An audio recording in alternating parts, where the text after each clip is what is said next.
I think I'm gonna start doing activities. I think I'm gonna get a hobby.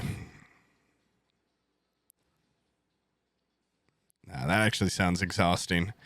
I just thought of that, and with the mono and with my general lack of like energy, I don't think I could do a I don't think I could do a hobby.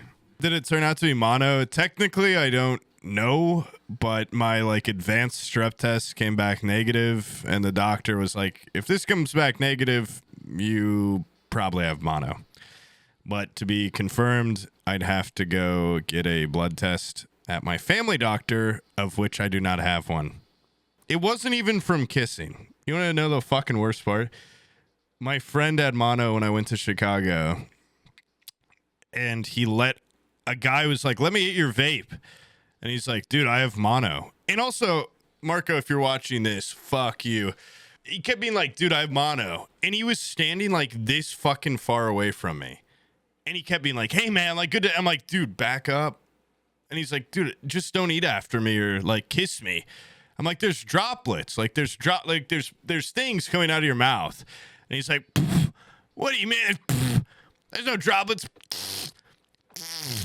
And I kept being like, "Dude, get the fuck back." And then just to like rub it in my face, this guy's like, "Hey man, let me hear your vape." And he's like, "No, dude, I have mono." And he's like, "Don't worry, I'll shirt it."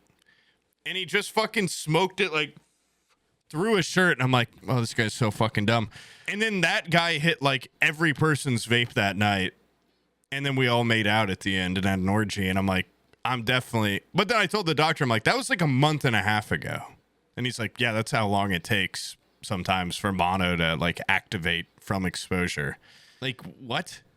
A month and a half? What the fuck? And I didn't even like really get to make out with someone. It's one thing if you make out with a chick until you make a wet spot in your pants. And then she's like, "By the way, I have mono." And you're like, "Whatever, worth." But a guy just shirt fucking a vape, and then you maybe asking for a vape later that night because you get really drunk. That's not fair. That's not fair. I don't deserve that. And I don't even know if I have it. The doctor kept saying, "Well, are you low energy?" I'm like, "I don't know. Yeah, always." He's like, "Are you more low energy?" I'm like, "I honestly don't even know. I have no idea."